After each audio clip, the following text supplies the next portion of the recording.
Hi, I'm Dr. Mark Pitstick. Welcome to video number 1 of my free mini course entitled 11 Keys to Helping Yourself, Others, and Our World. You can learn more about me, my training, experience, and outreaches at soulproof.com/about. Now, fulfilling the vision of this title may sound impossible to you, but please keep watching because this program can magnificently improve your life, that of many others, and our world.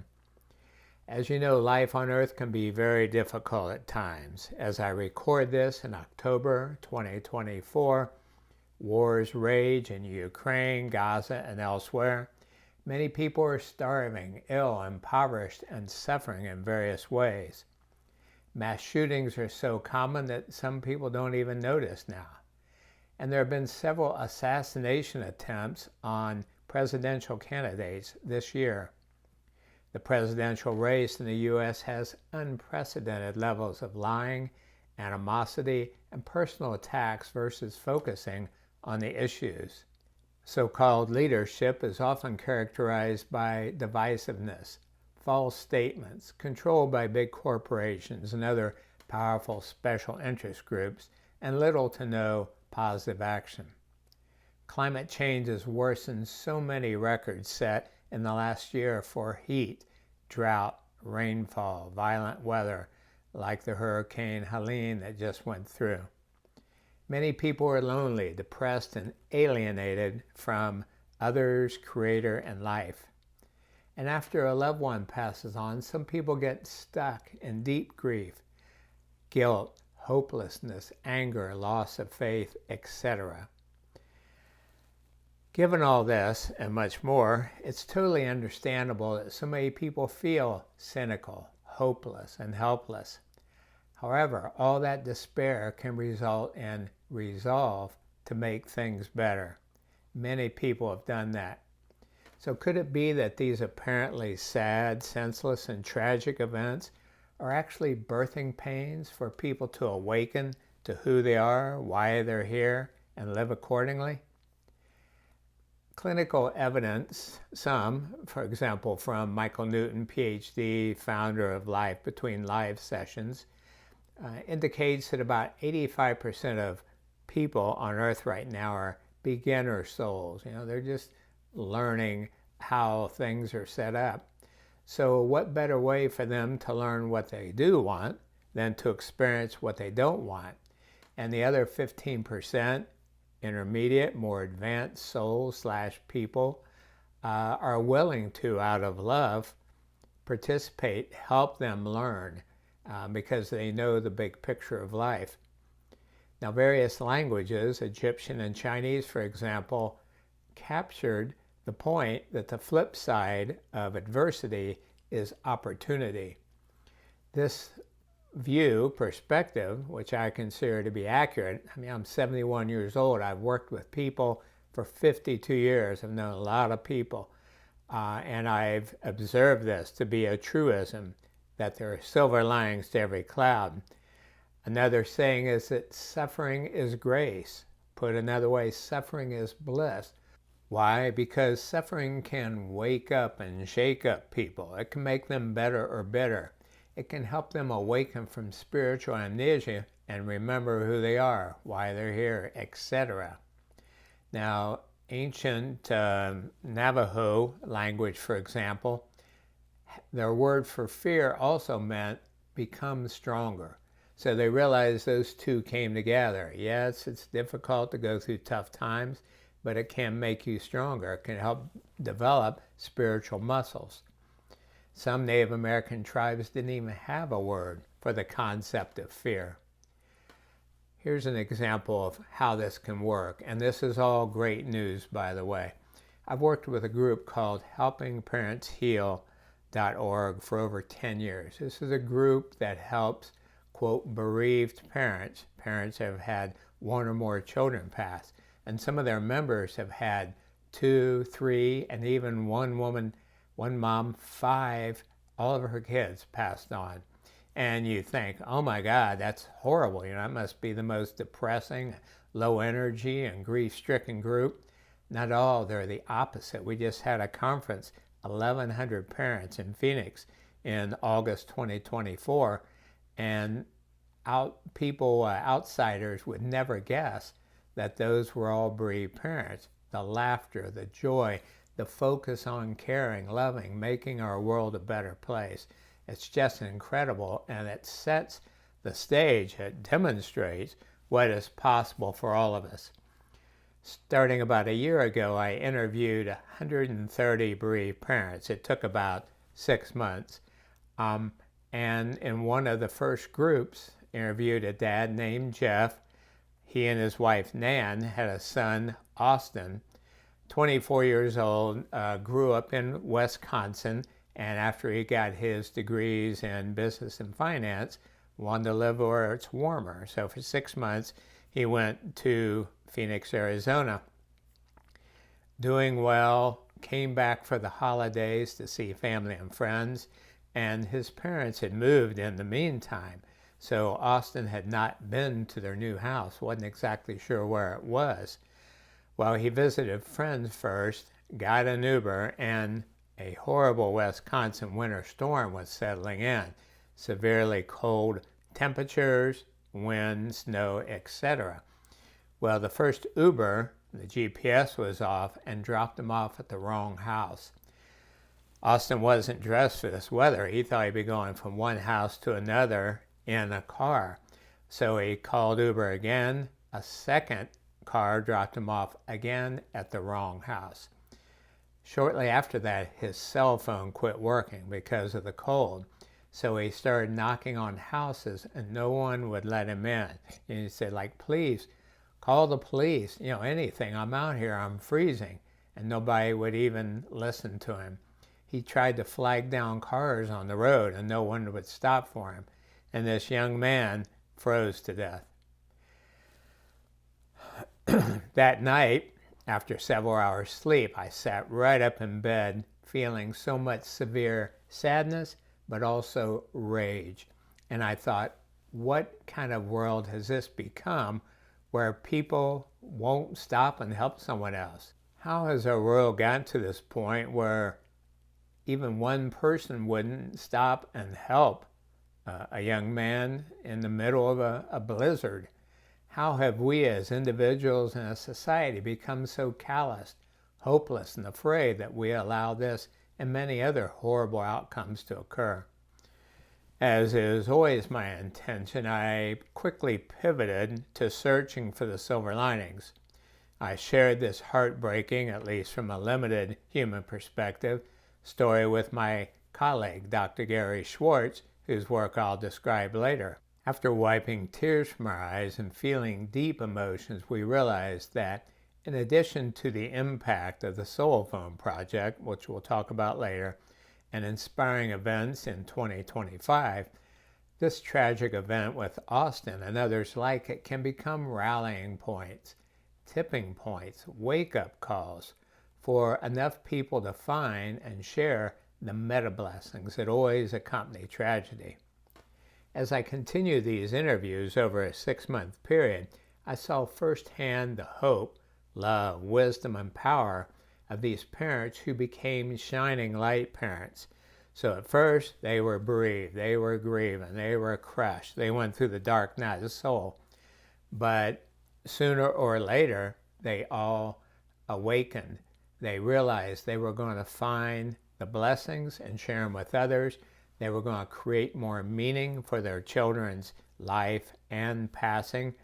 And they were going to get on the same wavelength as their kids. One of the keys to doing that is to consciously choosing the highest possible thoughts, words, and deeds moment by moment.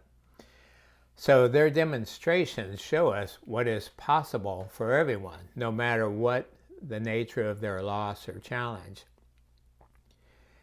On September 3rd, I presented to a large group of parents on a Helping Parents Heal webinar, and I shared my growing feelings that meta blessings for all people on our planet can result from many children who have changed worlds and are now working from higher energy realms And I put children in parentheses or quotation marks because you realize that they were only children in this space-time dimension. We call this earthly experience. In reality, they may well be highly evolved souls who volunteered out of love to come here, potentially pass at a young age, for the impact it would cause on many people. You know, when life is going smoothly, it's easy just to kind of to numb out and slumber. But when it hits the fan, when we're faced with life's biggest challenges, that's what can cause us to ask those existential questions and find good answers. The second impact from all this that provides a potential for helping our planet is then the parents of these kids and others who are affected by them, family members, friends, who take inspired action. They awaken to the big picture of life more, and they resolve to find and share the blessings that always accompany challenges. And then also others who are inspired. What many of these parents shared that there would be hundreds, sometimes 1,000 people at the funeral of their kids, many people they didn't know, and all of these people, or most of them, were touched by their child in small or large ways. So just consider the collective effect of that. Now, when I was sharing this, that all of this can help many people and our planet, I recalled a fleeting but clear vision I had a few weeks before at the Helping Parents Heal conference. Again, 1,100 parents. I was talking to a large group about this "Your children can help us heal the world" theme. At that moment, I just glanced up and I saw, and I'm not sure if it's my mind's eye or just briefly saw them, like you'll see something out of your peripheral vision, or maybe those are the same thing of describing a different type of perception.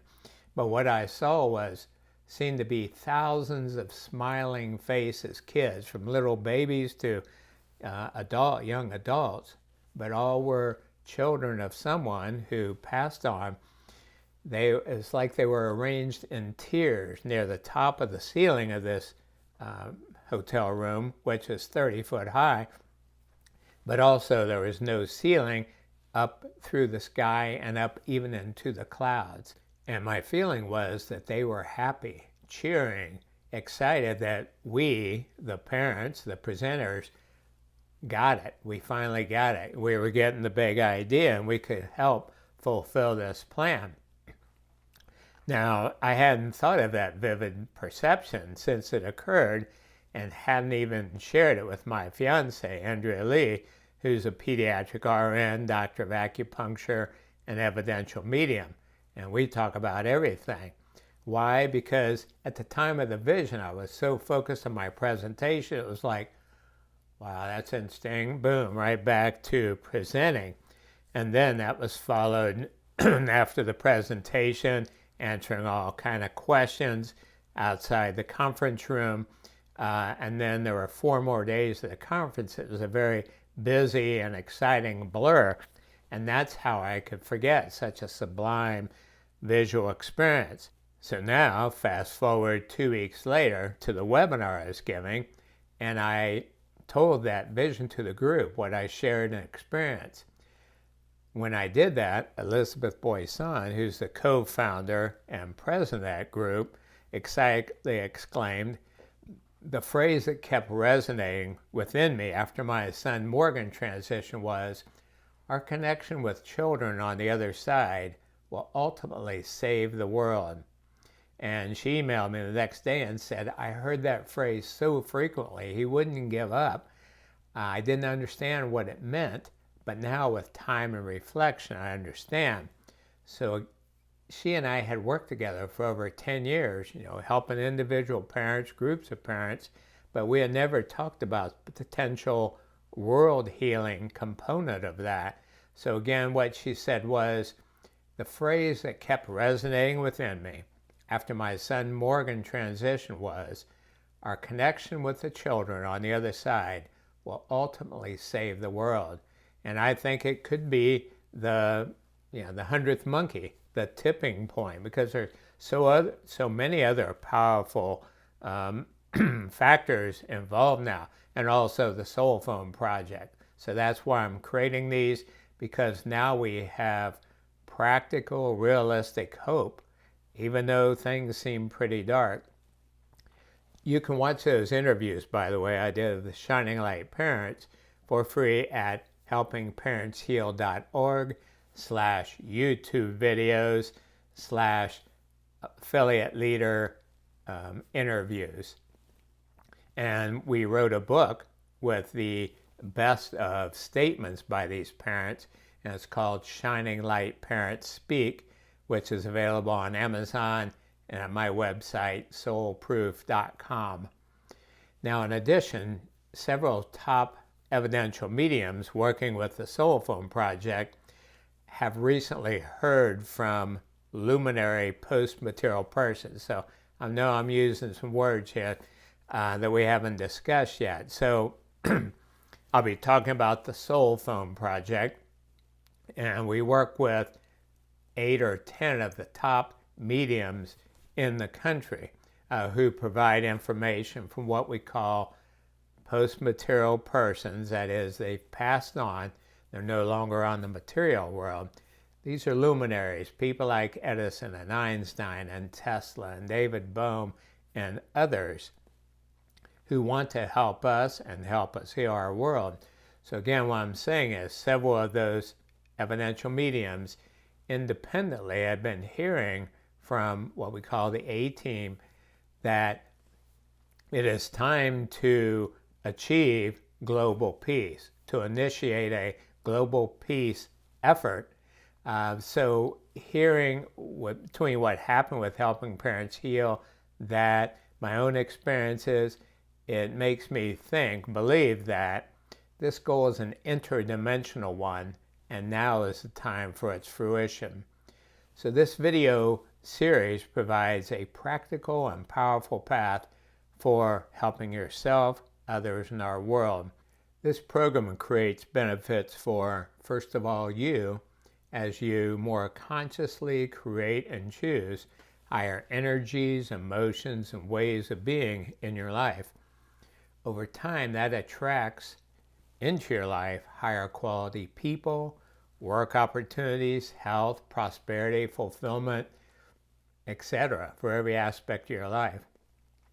Which means over time your life becomes much more heavenly rather than neutral or hellish. By the way, these are eternal benefits, since upgrading your consciousness, how you are, improves the quality of your life now on earth and in the next realm. Secondly, this program can benefit others who receive more guidance, assistance, and love from you. And then third, our world possibly transforms via the meta effects of many individuals improving. When people know and feel better, they do better, and they share their greatest gifts. We all came here with special talents to share. And as enough people make that shift, our world naturally becomes a better place. It's almost like a mathematical formula, a prediction. Here's an example of how powerful that is. At the conference, I was speaking about the theme of helping others is one of the best ways to heal yourself and transform your life. And afterwards, a mom came up to me and said, "You are so right about that." And she told me her story. She was a single parent, her only child, an 18-year-old son, and she were very close, and he passed suddenly and unexpectedly. And she was just devastated. She didn't feel like she wanted to continue living on earth. So she got, this is 2 days later, a bottle of vodka, a bottle of pills, sitting on the floor in a corner of the room. Just as she was getting ready to start slugging them down, her son's cell phone rang. She hadn't turned off the server. She hadn't done anything. She hadn't let people know about him. She couldn't function. And it was her son's best friend who had just flown in to surprise him. Well, she said, I'm sorry to tell you, but he passed on. The friend starts crying, and she said, come on over, and let's visit. They cried together, they talked. Eventually, they were laughing about what a lovable and amazing young man her son and this friend were. Well, at the end of the day, they both felt better. When he got ready to leave, the mom said, I just want you to know you saved my life by calling, because I was getting ready to end this earthly experience. Well, the next day, she realized that if she was going to make a turnaround and stay on Earth, she needed to do something else. She needed to expand her life, including helping others. So she volunteered to help in an animal rescue shelter. Her first day there, a young lady who looked very depressed and disheveled came in and said, I'd like to see your nicest dog. So the mom brought it out. The young lady hugged and cried over this dog for a half hour. And the mom realized, wow, here's somebody in a really tough spot. They talked for a while. At the end of that, the young lady said, I would like to adopt the dog, and I want you to know that you saved my life, because when I woke up this morning, I decided this would be my last one on Earth, and I just wanted to get some love from something or somebody before I did that. So this is one of the most powerful and instructive stories. Look how that one mom made a decision to reach for a higher feeling thought, vision, and help someone else, and that can create a ripple effect. Multiply the power and hope of her story by millions, and you can see the effect of these awakening souls and people around the world and creating the vision of this course. So you and they can help reach a tipping point that enables widespread conscious living. And these videos create a mini course about it.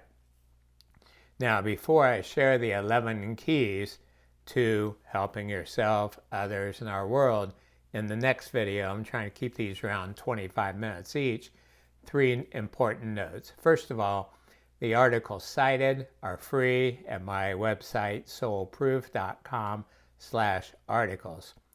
Secondly, my 10 audio programs and 8 books at soulproof.com/shop are inexpensive, about $15 on average, but some people can't afford them. If that's true for you, you want and need but can't afford them, email us at mark@soulproof.com.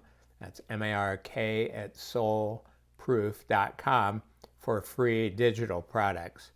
And the third note is that you can visit humanitiesteam.org for a 12-hour course that they're launching soon.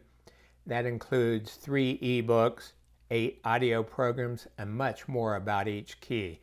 So that's available for those who want more information, but there's a cost, and that's why I'm providing this mini course for those who can't afford it. And Humanities Team, by the way, has